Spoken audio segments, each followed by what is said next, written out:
Welcome back to the deep dive. Today, we are taking a really surgical approach to, well, maybe the most fundamental question of modern working life. What is the true cost of earning a dollar?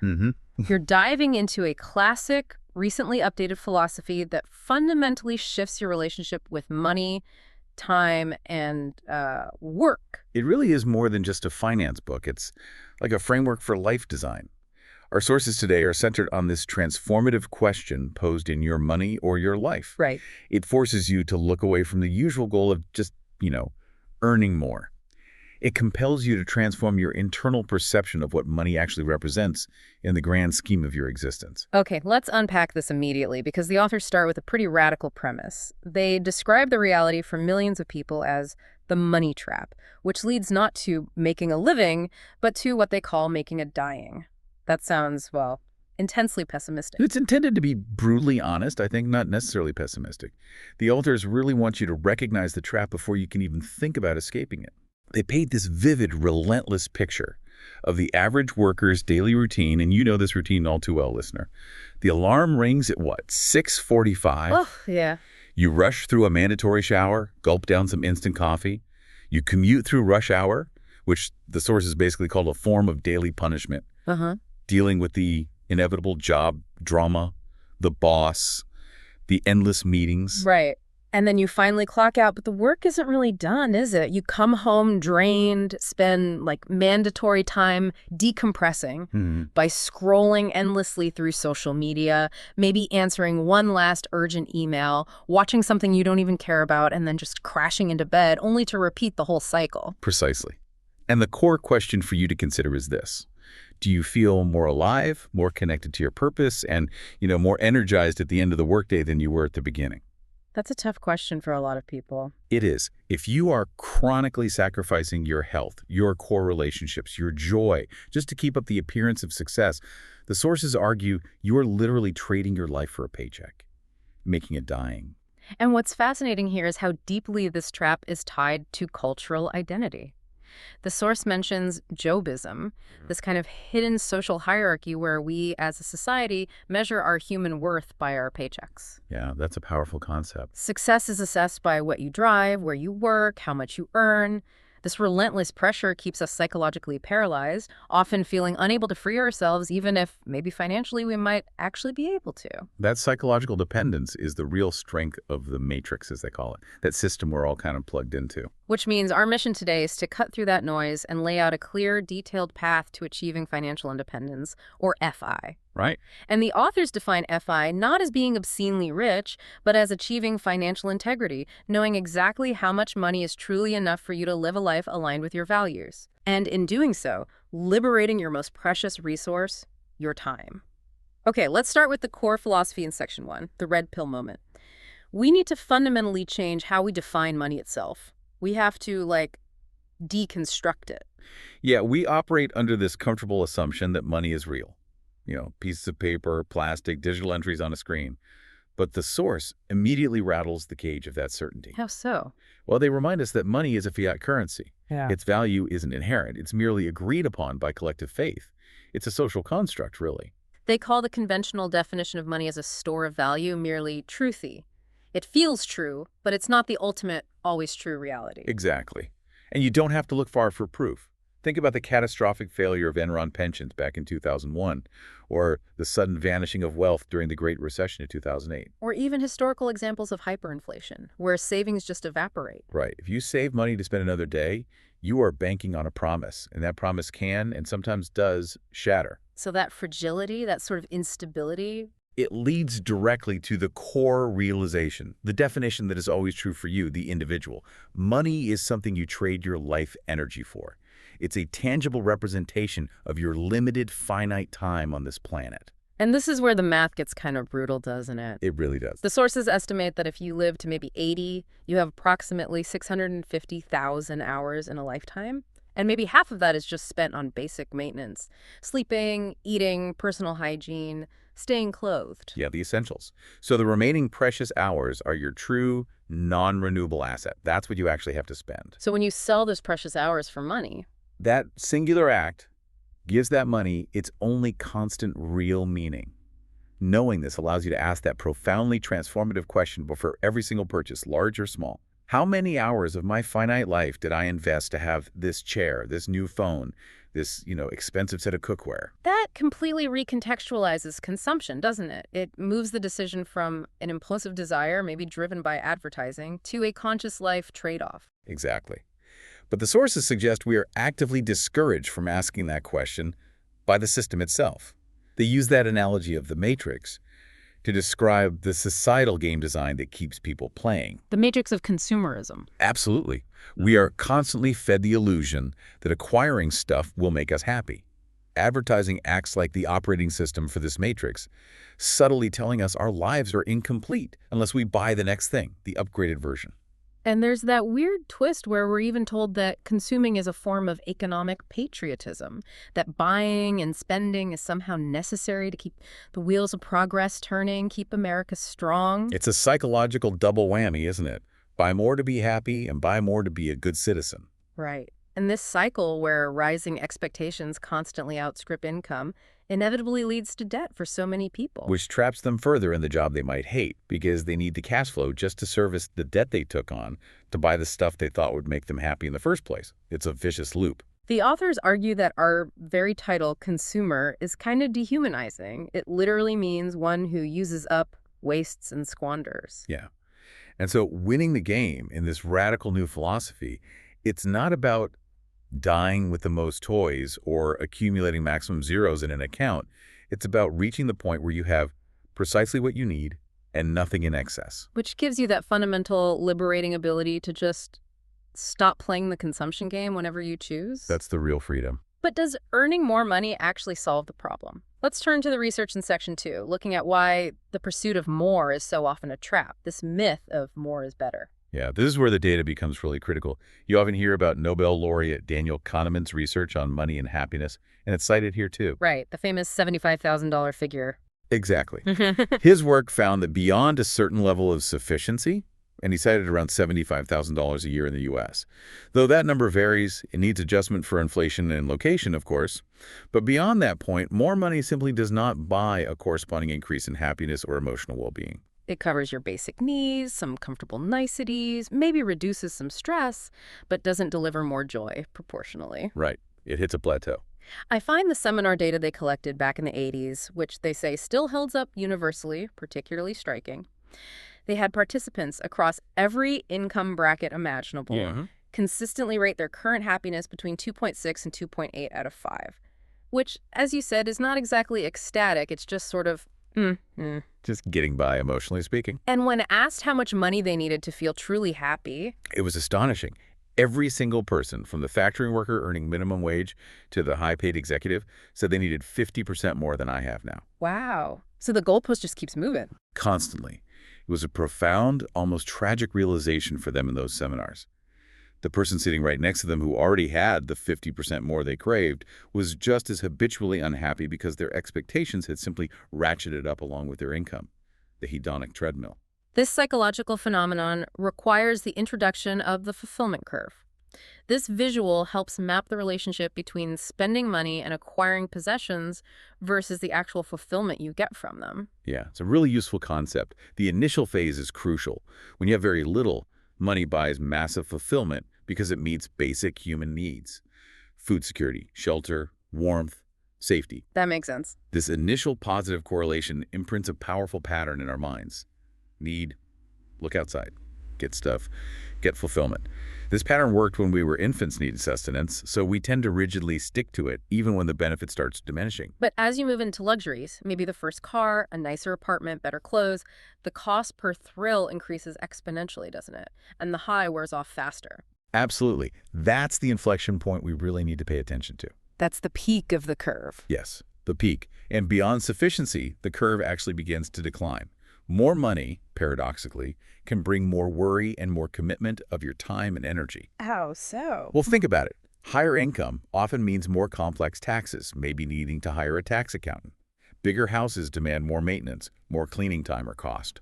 More possessions require insurance, security, storage space, more complex bills for phone, internet subscriptions. It adds up. So the moment that stuff starts demanding more of your energy than the joy it provides, you're actually over the peak. It becomes an energy drain, not a boost. Exactly. The radical promise of this philosophy, then, is finding that peak for yourself and defining enough. Enough. Enough is described as a fearless place. It's having necessities, niceties, and maybe some small luxuries, but absolute nothing in excess to weigh you down, distract you, or cause you distress. You fully appreciate every dollar, or rather every hour of life energy you spend because you never acquire anything that isn't truly needed or deeply wanted. Right. And what actively drags that fulfillment curve down beyond the peak? Clutter.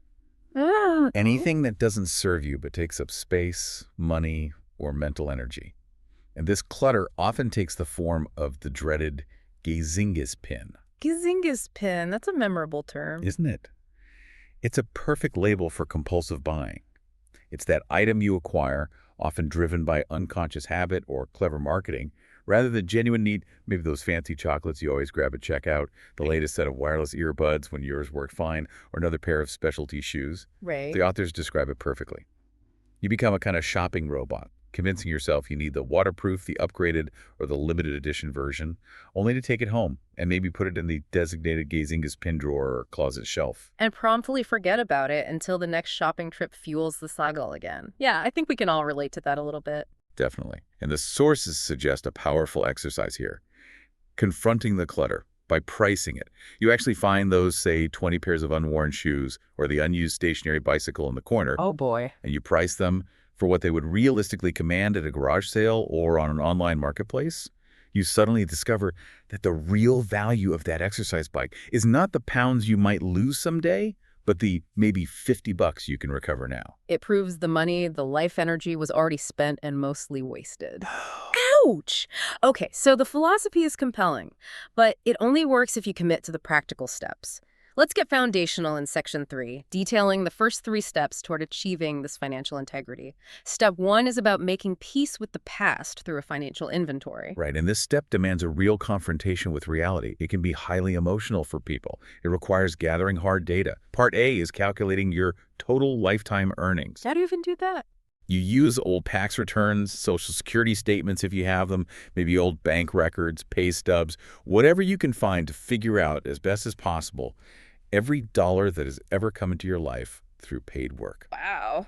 That sounds like a major undertaking for some people. It can be, but the sources share a particularly inspiring anecdote about a divorced woman in her mid-30s. She deeply suffered from a sense of dependency, believing she had made basically zero financial contribution to her household over the years. Okay. By doing this meticulous calculation, she was shocked, absolutely shocked, to realize she had actually earned over $50,000 from various small, odd jobs and side hustles during those years. That's significant. It totally changed her self-perception. That simple, objective realization gave her the self-worth and confidence to apply for and successfully land a job at twice the salary she previously thought possible. That's the power of objective data replacing a negative internal narrative. So that's part A. What's part B? Part B is calculating your net worth. Assets minus liabilities. This is the cold, hard challenge. Okay, you earned all that money.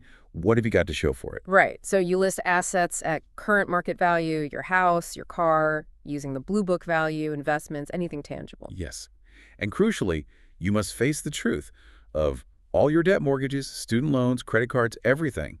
And critically, you must confront the clutter again, pricing those unused items we just talked about as assets, but at their real, probably low resale value. The authors mention a woman who took 3 whole months to complete her inventory because she handled every single item, recalling the circumstances of how and why it came into her life. It sounds intense. It was emotional accounting, for sure. But it led not to despair over wasted money, but to a profound sense of gratitude for what she already possessed. It completely transformed her outlook from a poverty mentality to one of genuine prosperity just by seeing what she had. Okay, so that's step 1. Step 2 sounds like maybe the most critical turning point in the whole program, being in the present. This means meticulously tracking your life energy with a no-shame, no-blame consciousness. Yes, this is huge. The instruction is deceptively simple. Track every single cent that comes in or goes out for 1 full month. Every coffee, every pack of gum, every paycheck deposit. Every single cent, no exceptions. No exceptions, without judgment. Just observe where the money flows. But the core transformative tool here is what that tracking enables. Calculating your real hourly wage. This is where most people have a major wake-up call, realizing their perceived earnings are often an illusion. Absolutely.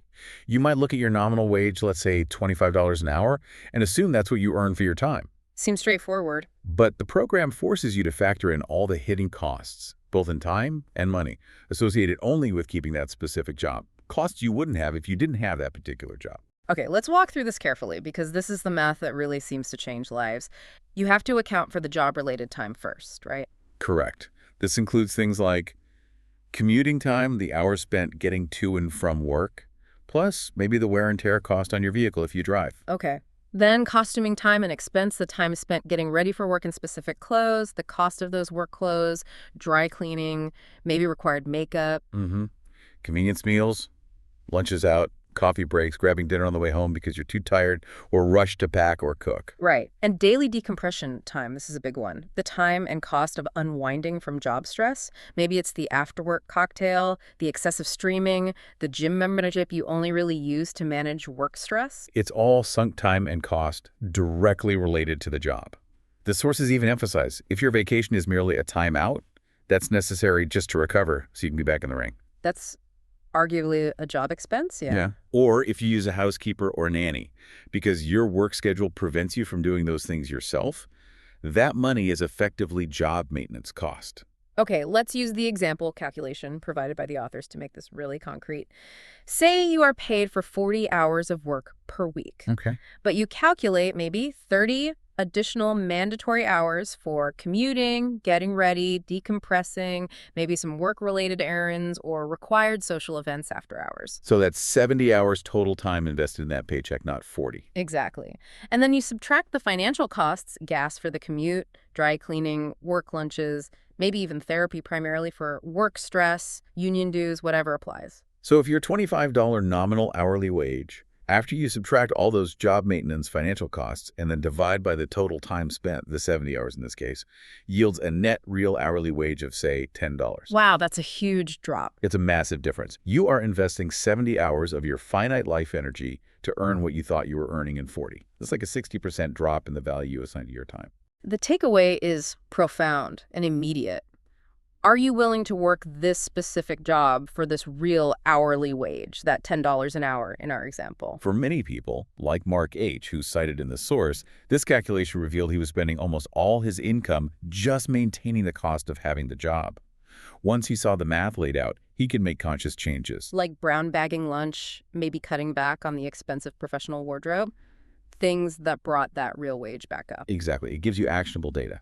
Okay, so step 1 is inventory, step 2 is tracking and the real hourly wage. What's step 3? Step 3 is the monthly tabulation, turning that raw tracking data into a crystal clear self-portrait. This is where you move beyond generic budget categories from some software or book, Right. and create custom categories that reflect the uniqueness of your life and spending patterns. Okay, so instead of just food, you might split it into groceries just us versus restaurants guests or work lunches. Precisely. Or split clothing into work clothes utility versus casual wear fashion to distinguish necessary expenses from discretionary spending. Rosemary the First's categories, for instance, revealed a high value placed on beauty and aesthetics, showing her priorities, rather than just a vague category like miscellaneous. Got it. Then comes the real moment of transformation, right? Yes, you can turn every dollar total in each of your custom categories into hours of life energy using your newly calculated real hourly wage. So if your real wage is $10 an hour, and you look at your monthly tabulation and see you spent $80 on, say, magazines and impulse snacks at the counter, You realize you traded 8 hours of your one finite life, a full workday, for those items. that makes the cost incredibly tangible. You're no longer measuring that expense against a seemingly infinite resource like dollars in a bank account, but against your finite, precious time. Exactly. Maddie and Tom C., the couple cited, calculated their joint real hourly wage at $10.23. So every single dollar they spent represented nearly 6 minutes of their combined life energy flowing away. That's a powerful visualization to have when you're considering a purchase. Right. And the culmination of all this tracking and tabulation brings us to step 4, which is really the heart of the program. Applying the 3 transformational questions. This is where you apply critical thinking, real conscious thought to those life energy hour totals you just calculated. So you take the total hours of life energy spent in each category from that monthly tabulation, and you put it through this kind of internal audit. The goal is self-honesty, not self-flagellation. Absolutely. No shame, no blame, just awareness. Question 1 is all about fulfillment, satisfaction, and value. Ask yourself, are you getting proportional fulfillment for the time spent earning and then spending this money in this category? This is the question designed to expose those dead ends, those Gazingus pins you bought purely out of habit or impulse, not real need or desire. Exactly. And often the answer is quite shocking. For many people, they might realize that, say, 25 hours of life energy spent on eating out, which provides fleeting pleasure, maybe dwarfs the 8 hours they devoted to activities with their child, even though they say they value family above all else. So the money tracking, converted to life energy, exposes the gap between your stated values and your actual expenditure of life energy. That's powerful. Very. Question 2 requires perhaps the deepest self-reflection. Is this expenditure of life energy in alignment with my core values and my life purpose? Okay, this goes beyond just did I enjoy it. Much deeper. The source emphasizes the need for meaning over simple power or pleasure, drawing inspiration from thinkers like Viktor Frankl. They reference something called the purpose in life test, which helps you identify that core purpose, what truly drives you. There's a compelling example of this alignment in the book Samuel D. Right. He had a decent life working in the school system, but he felt kind of angry and frustrated, unfulfilled. He did this exercise and realized his predominant desire was actually to contribute to solving world problems in some way. So what did you do? He chose to take a massive pay cut, left teaching, and started a private counseling firm focused on helping people find meaning. Although he earned less money, his work was now perfectly aligned with his deepest values, and his fulfillment apparently soared. His life energy spending reflected his purpose. Wow. Okay, and the third question. The third question is critical because it's purely an information gathering process, not necessarily a call to immediate action. How might this expenditure change if I didn't have to work for money? Okay, so this isn't about quitting your job tomorrow. Not at all. It's designed to shine a spotlight on all the unconscious patterns and habits you engage in, simply to compensate for the job you currently have. Think about the expensive car needed for status at work, the stress-relieving purchases, the convenience foods because you're too tired from work to cook. Right, it reveals spending that's tied directly to the job itself, not necessarily to your core needs or desires. Exactly.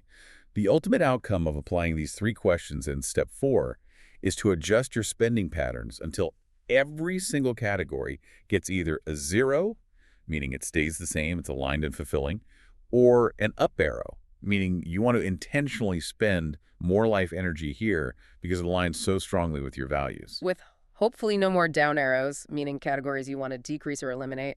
Everything you spend your life energy on now aligns with your true values and brings proportional fulfillment. That's the goal, and we see this played out radically in some of the case studies.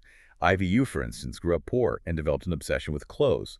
It was her way of measuring her distance from poverty, getting compliments on her attire. Classic Gazingus pin driven by status anxiety. Totally. When she applied the 3 questions, converting clothing costs to life energy hours, she realized those hours spent earning money for new outfits brought almost 0 lasting fulfillment. It was a temporary fix for an internal feeling.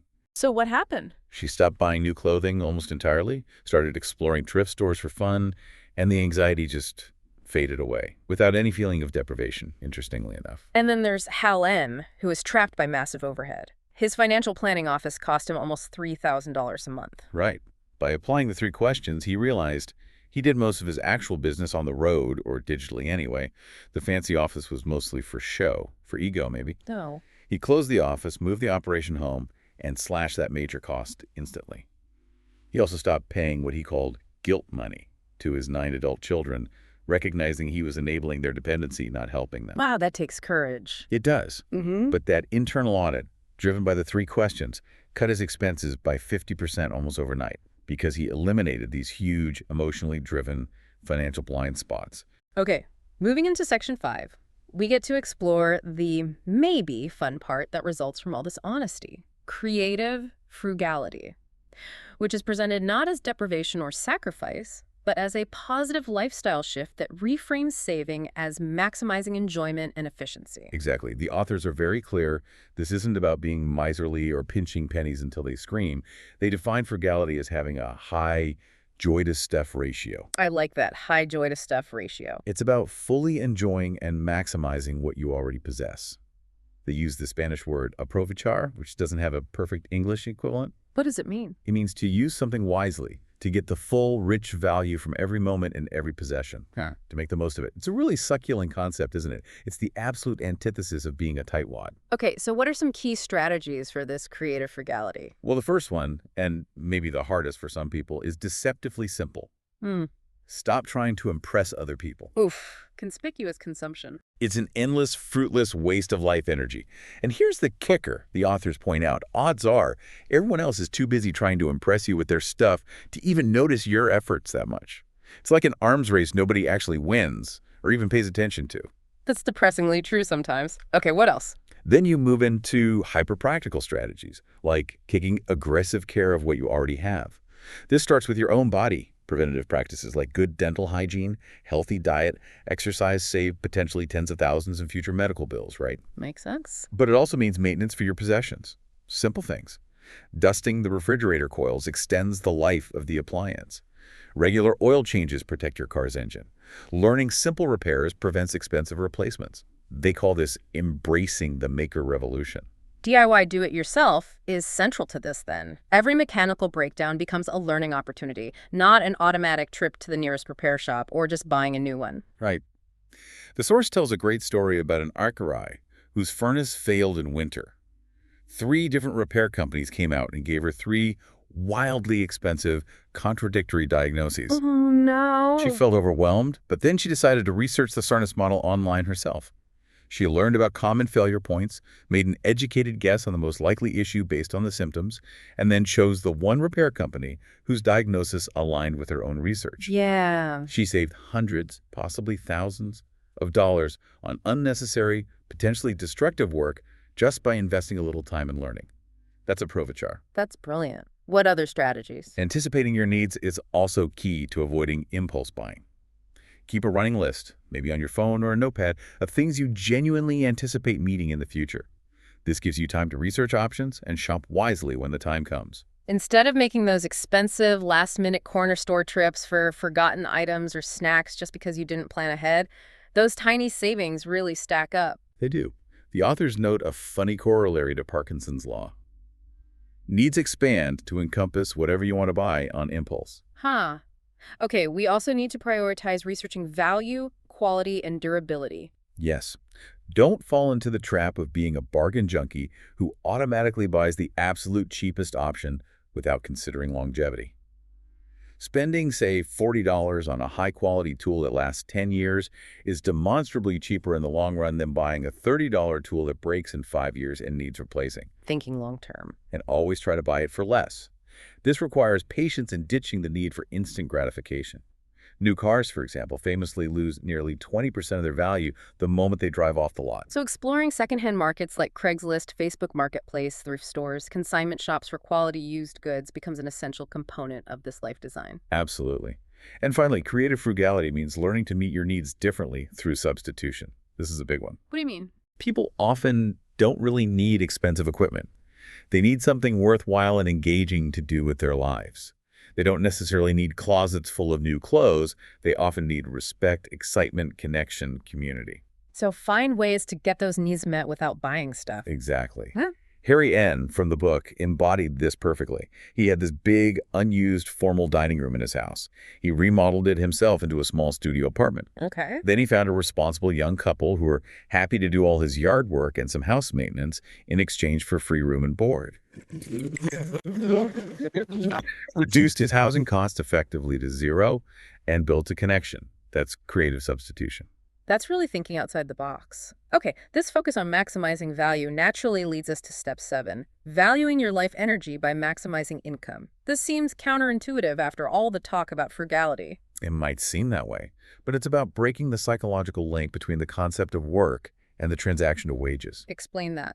Well, if we look historically, The book mentions hunter-gatherer cultures often worked only about 15 hours a week, maybe 3 hours a day, just for survival needs. Right, drastically different from our 40-plus hour standard. The modern 40-hour work week and the whole doctrine of full employment kind of made free time equate to failure or laziness in many people's minds. By consciously separating paid employment, the transaction, from work, which the authors define more broadly as the fulfillment of purpose, contributing your gifts. You regain true choice. You become a life designer, not just a wage earner reacting to the market. Exactly. And since paid employment is purely transactional under this philosophy, you are trading your finite life energy for money, you should logically aim to maximize the return on the life energy you choose to invest in that transaction. Get the highest price possible for the hours you do choose to sell. Precisely. Ted, a carpenter mentioned in the source, desperately wanted more time to write. To free up time, he just decided to start bidding his remodeling jobs much, much higher, deliberately assuming he'd get fewer contracts but earn more per hour on the ones he got. And what happened? Did he lose work? To his shock, he got all the work he wanted, but at the higher wages. People respected his quality, valued his skill, and were willing to pay for it. He commanded his worth. His income actually went up, his work hours went down, and his anxiety plummeted because he wasn't scrambling anymore. That's amazing. Proves you shouldn't undervalue yourself. And look at Nina N's trajectory, also from the book. Yeah, incredible story. Driven by the FI program and the constant reminder on her wall chart, she started as a maid. Then she moved up to an administrative assistant role. Then she became an executive director of a nonprofit. Her wall chart must have been inspiring. Apparently. It was a daily, visceral reminder for her that the more she demanded and earned for her life energy, the sooner her time would be completely her own. Her earnings eventually went literally off the chart she had made as she continuously maximized her pay and recognized her own increasing worth. We should quickly circle back just to mention step 5, visibility. This is simply the practical step of creating that wall chart we just mentioned, or maybe an online spreadsheet equivalent today. You plot your total monthly income line and your total monthly expenses line. Right, so you can visually see the gap, hopefully watch it widen, and track progress toward the goal. It provides that daily reinforcement and inspiration. Exactly. And that visibility guides us directly to Section 6, the actual path to financial independence. Step 8 introduces the magic, really, the crossover point. This is the moment when your capital starts working for you, enough to replace your earned income from a job. Okay, how do you figure that out? You calculate your projected monthly investment income. The basic formula they give is monthly investment income equals your total invested capital multiplied by the current long-term interest rate you expect to safely earn, divided by 12 months. So this gives you a number representing your passive income potential each month. Yes. And you plot this line right on your wall chart too, showing your slow, steady march toward freedom as your capital grows and generates more income. The crossover point is reached the very moment that projected monthly investment income line finally crosses above your total monthly expenses line. And at that point, employment officially becomes optional. You are financially independent. You no longer have to trade your life energy for money to cover your expenses. wow, knowing that endpoint is finite and achievable must be incredibly empowering. Profoundly. The source tells the anecdote of Larry D., who worked in human resources. Once he calculated his crossover point was about 5 years away, he reported feeling practically bulletproof at work. Bulletproof? Yeah. He gained phenomenal energy and confidence. He successfully negotiated some of the toughest labor settlements of his career because, deep down, he knew he was no longer financially dependent on keeping that specific job or pleasing everyone. He could act with integrity without fear. That's a powerful side effect. You can also work backward to figure out how much capital you need in total, right? Using the famous 25x rule. Yes, that's a common guideline used in the FIRE community, derived from the 4% rule. If your desired annual expenses in FI are, say, $36,000, which is $3,000 a month, Okay. you multiply that by 25, or equivalently, divide $36,000 by 4%, or 0.04. Both methods give you the same target capital needed, $900,000 in this example. So $3,000 a month times 12 months is $36,000 a year. $36,000 divided by 0.04 is $900,000. Okay, got it. The 4% withdrawal rate is historically rooted in research like the Trinity study. It basically demonstrated that historically, a diversified portfolio could sustain a 4% inflation-adjusted withdrawal rate over 30 years or more with an extremely high probability of success. It gives you a reliable finish line figure to aim for. Okay. Now, during the wealth accumulation phase, leading up to FI, the sources outline three critical pillars of financial security you need to build. First is your cushion. Right, this is your basic emergency fund. Typically, 3 to 6 months worth of essential living expenses kept in liquid cash, probably in a safe FDIC-insured bank account, readily accessible for unexpected shocks like a job loss or medical bill. Okay, cushion first. Second pillar. Second is your capital. This is the main engine, the larger income-producing core investment portfolio that makes FI possible. This is the money that will eventually generate your passive income through interest, dividends, or capital gains. And the third pillar is the cash, spelled C-A-C-H-E, pronounced cash. Exactly. This is surplus funds kept separate from your main capital and your cushion. It's earmarked for replacing major, infrequent, but predictable items, like a new car eventually, or a new roof for the house, maybe major dental work. But it's also critical for psychological reassurance, isn't it? Hugely important. Rosemary I, another case study, found herself experiencing classic crossover point jitters even after her numbers showed she was FI. Rationally, she knew her bond income was sufficient, but she kept worrying about catastrophic, high-cost, low-probability events, what-if scenarios. So the cash helped with that fear. Yes. By intentionally building up a significant cash separate from her income-producing capital, she brought her perceived safety net closer and quelled that inner worry ward, as she called it. It proved that the psychological need for a sense of security sometimes exceeds the purely practical financial need. That makes a lot of sense. Okay, this brings us finally to step 9, investing for FI. The sources acknowledge two main investment roads, and they offer a pretty impartial comparison. The first is Joe Dominguez's original extremely conservative strategy from back in 1969. Right. Joe's plan, developed in a very different era, focused exclusively on the greatest possible safety of capital and interest. For him, that meant investing pretty much entirely in U.S. Treasury bonds. Why bonds specifically? His criteria were absolute liquidity, potential tax exemption depending on the bond type, and maximum stability of income. He wanted predictable cash flow with minimal risk to his principal.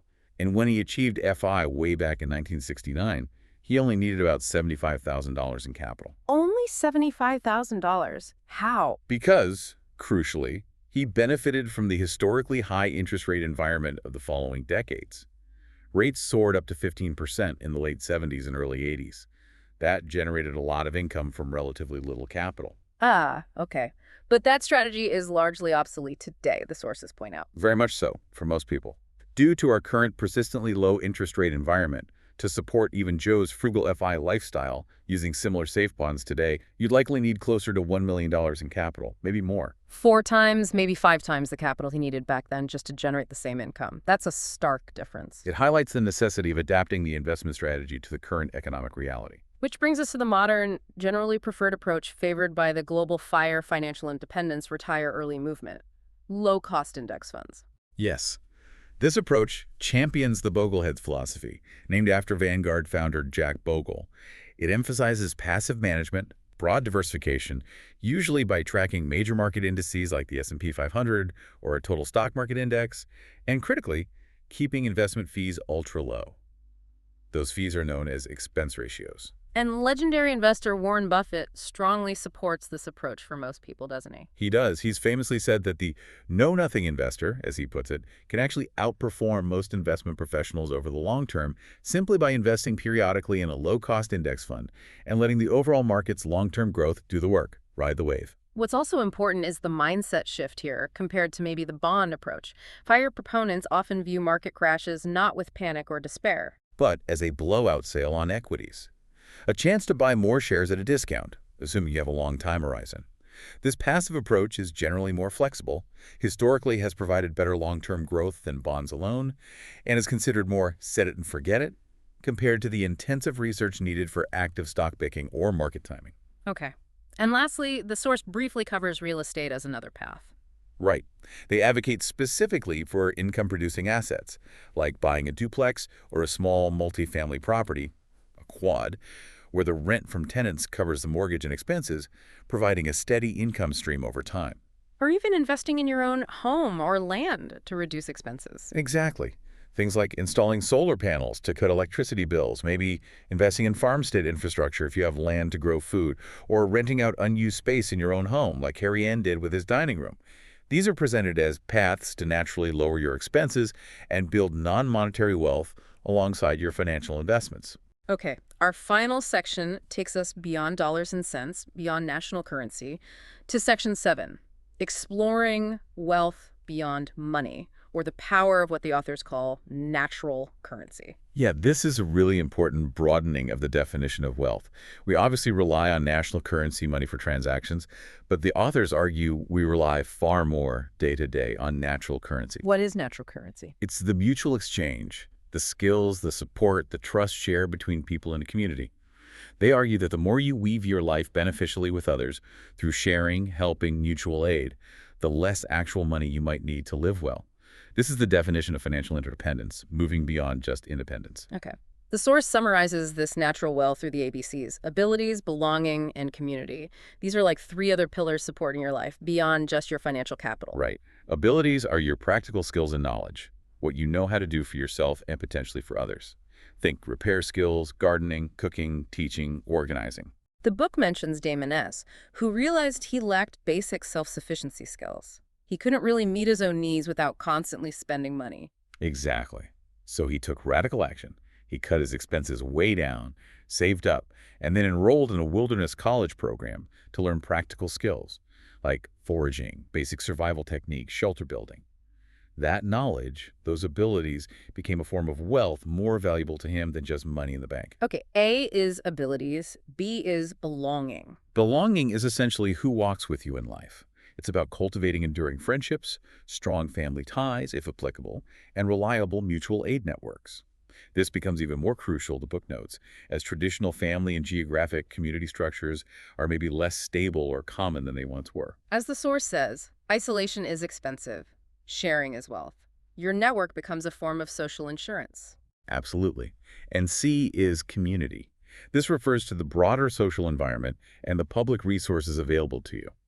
Think about the savings gained from actively utilizing resources like public libraries, free books, internet classes, parks, community centers, tool libraries. And maybe even things like time banks, where people swap an hour of their service, say giving a haircut, for an hour of someone else's help, like computer assistance or babysitting. Exactly. Your community provides a rich source of natural non-monetary currency that can dramatically lower your actual cash expense line while often increasing your quality of life through connection. So together, these 4 corners abilities, belonging, community, and your financial stuff savings, capital, cash cushion, form your total nest egg.